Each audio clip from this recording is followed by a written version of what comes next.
This is for the first update of my father-in-law just called me at 10 o'clock at night to talk about my mother-in-law, and I'm reeling.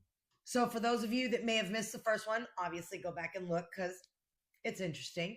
But to give you an idea, father-in-law and mother-in-law have been divorced for over a decade. And mother-in-law physically assaulted daughter-in-law.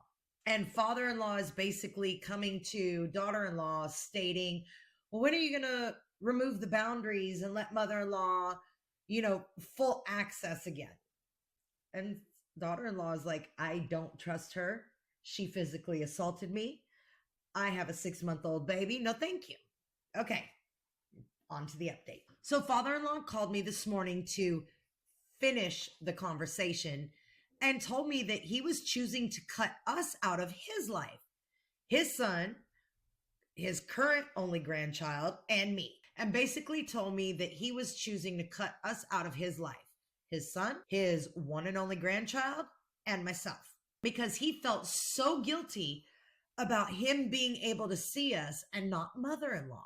Because he treated OP's husband so bad when OP's husband was a kid and feels like because of that, mother-in-law deserves visitation more. Because she was protecting the kids from him when they were younger because he was really mean and abusive. Here's the thing. He went to therapy for his issues and got better. Mother-in-law hasn't gone to therapy and up until recently decided that she wanted to change and better herself. I told him that my partner and I are basing our issues off of how we were treated when we were together and that father-in-law didn't do anything to us directly, but mother-in-law did. He said he knows he is just being selfish because it's causing him a lot of anxiety to the point where he can't even work and that it risks people's lives if he isn't focused at work. Okay. I know you haven't mentioned what father-in-law does, but he's got such anxiety for the fact that he's allowed to see his grandchild and his ex-wife of over 10 years is not because she assaulted you. And his anxiety and guilt at that, the fuck? And I'm sorry, but where he actually says, and that it risks people's lives if he isn't focused on work, I have no idea what he does.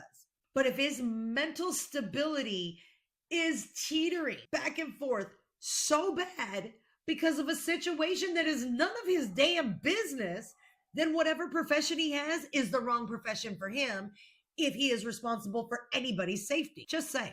I said, okay, well, you talk about all this anxiety, but I currently feel the exact same, if not worse amounts of anxiety towards mother-in-law because of what she did to me. But I'm currently choosing to take baby steps towards having a good relationship with her for my partner, not for anyone else.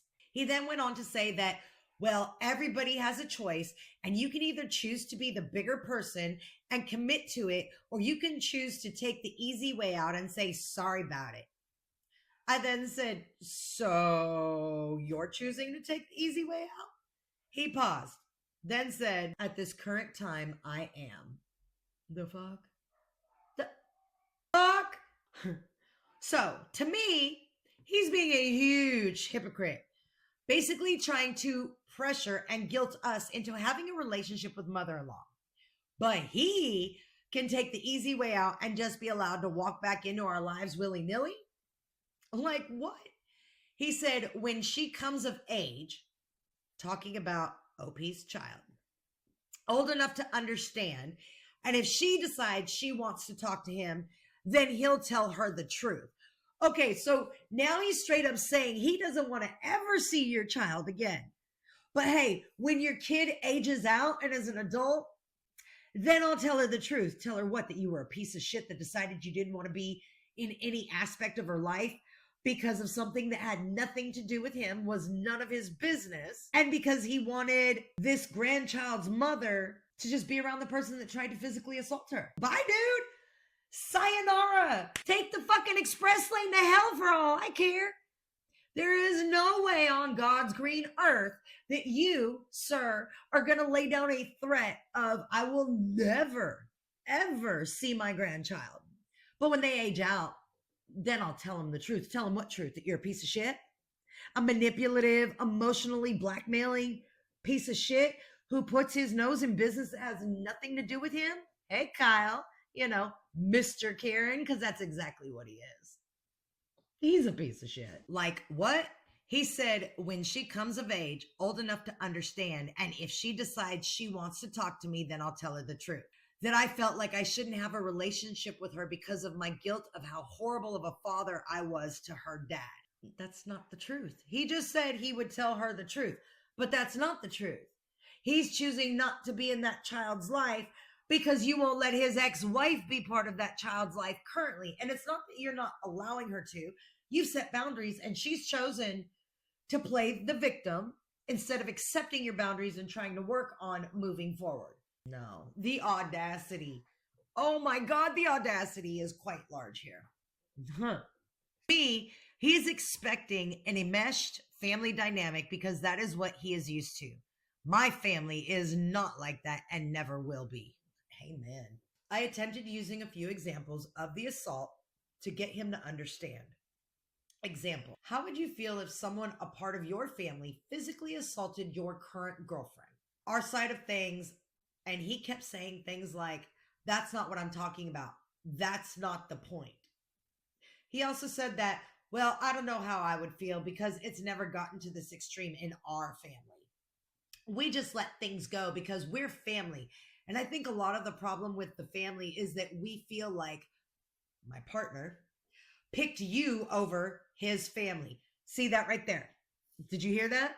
Father-in-law thinks a lot of the problem with the family is that they feel like your husband picked you over his family.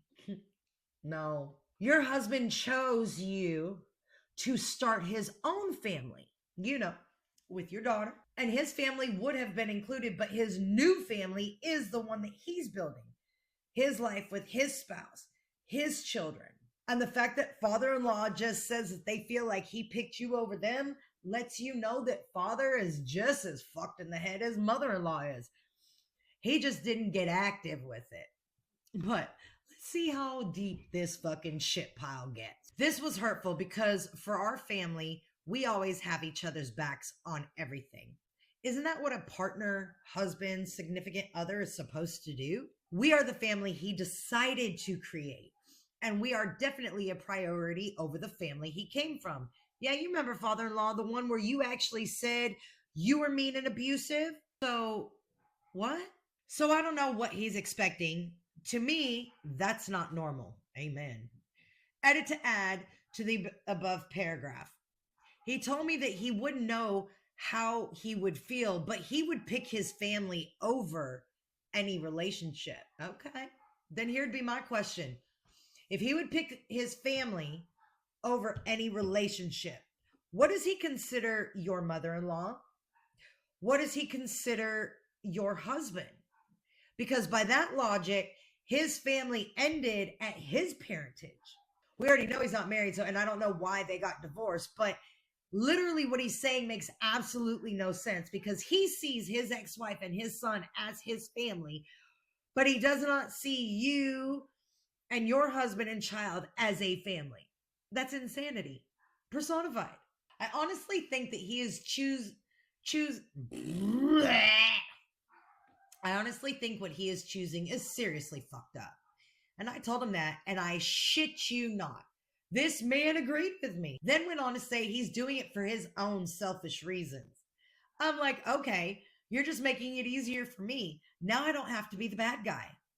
Then I said the only thing I ask is if and when your family decides to ask you why you've decided not to be in our lives, you tell them the truth. I don't want that to cause more stress for my family. Another edit to add. When I tell you my therapist had a heyday with this, I'm not kidding. She's even excited for our next visit to hear more juicy details. Whoa. Okay, there will be one final update because this one's already gotten a little long. So the next update is, what does a normal, healthy relationship between son, mother-in-law, and father-in-law look like? Coming next.